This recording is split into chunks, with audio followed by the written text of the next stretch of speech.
लोणी खाणारे कावळे.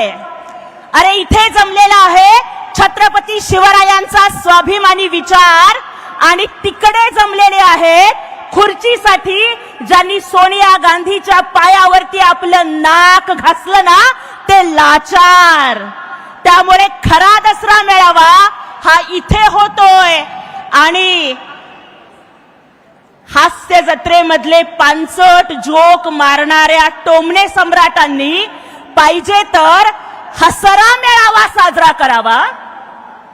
पराभवानं ज्यांच्या पायाखालची वाळू घसरली आणि आमच्यावरती टीका करताना रोज ज्यांची जीभ घसरते त्यांनी घसरा मेळावा साजरा करावा.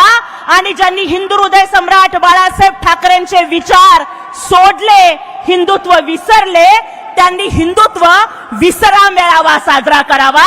खरा दसरा मेळावा हा इथेच आहे, एकनाथजी शिंदे साहेबांच्या नेतृत्वात आहे. अवघा महाराष्ट्र अतिवृष्टीनं होरपळतोय, बळीराजा खचलाय, भिंत खचली, चूल विझली, होतं नव्हतं गेलं अशी परिस्थिती महाराष्ट्राच्या बळीराजाची आहे. आणि त्यामुळेच आपल्या संवेदनशील मनाचा प्रत्यय देऊन एकनाथरावजी शिंदे साहेबांनी सगळ्या शिवसैनिकांना शेतकऱ्यांच्या बांधावर पाठवलं. आज प्रत्येक शिवसैनिक बळीराजाची तिथे सेवा करतोय आणि जे MMR रिजन मधले शिवसैनिक इथे येत आहेत त्यांनाही पावसाचा फटका बसू नये याची साहेबांनी काळजी घेतली. कारण काही नेते असे असतात जे आपल्या कुटुंबालाच आपला पक्ष समजतात, पण एकनाथजी शिंदे साहेबांसारखे नेते आपल्या पक्षाला आपलं कुटुंब समजतात. म्हणून साहेबांनी महाराष्ट्राची काळजी घेतली आणि तुमची काळजी घेतली. अहो काही लोक म्हणतात की लॉटरी लागली, पण माननीय एकनाथजी शिंदे साहेब मुख्यमंत्री झाले आणि लाडक्या बहिणींची लॉटरी लागली, लाडक्या शेतकऱ्यांची लॉटरी लागली, सर्वसामान्यांची लॉटरी लागली आणि NDAची सुद्धा लॉटरी लागली, महायुतीची लॉटरी लागली. आणि NDAच्या इतिहासात जेवढ्या जागा आल्या नव्हत्या ना तेवढ्या 200 पेक्षा जास्त जागा घेऊन, थम्पिंग मेजॉरिटी घेऊन एकनाथजी शिंदे साहेबांच्या नेतृत्वात या निवडणुका जिंकल्या गेल्या. आठवतंय ना तुम्हाला आपल्या पहिल्या भाषणात शिंदे साहेब काय म्हणाले होते? प्रेमाने सगळं होईल. यांना तर माहित होतं काय बोले, दादा हे शांत राहा बोललो, प्रेमाने सगळं होईल. यांना तर माहित होतं काय होणार आहे. प्रेस कॉन्फरन्स मध्ये त्यांनी सांगितलं एकच शपथविधी होईल, खरंच एकच शपथविधी होईल.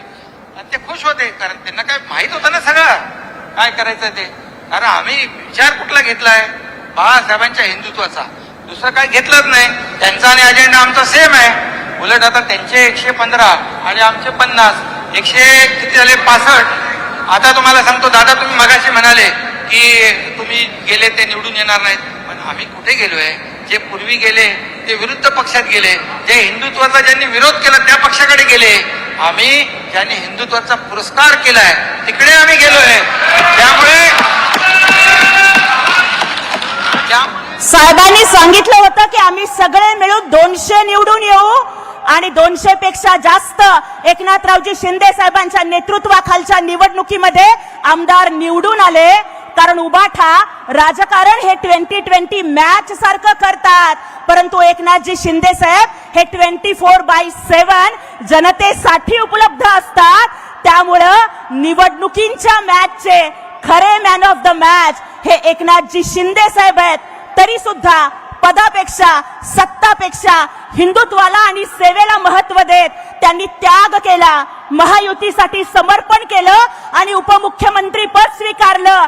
त्याग आणि समर्पणाचं दुसरं नाव हे एकनाथजी शिंदे साहेब आहेत आणि या त्यागी नेत्यासाठी आपण एकदा जोरदार टाळ्या वाजवूयात. आज पूर्ण मुंबईमध्ये चर्चा चालली है, पूरी मुंबई में दीवार पिक्चर चल रहा है और सब लोग बोल रहे हैं कि भाई भाई मिलेंगे या बिछड़ेंगे. मला आज या ठिकाणी एवढाच प्रश्न विचारायचा आहे की अरे बाबा, तुमच्या छोट्या भावानं तर नेहमीच मनाचा मोठेपणा दाखवला.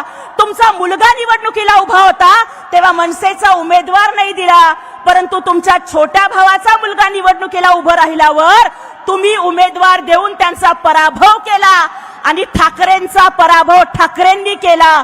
हे सुद्धा महाराष्ट्रानं बघितलं. राज साहेबांनी तर मनाचा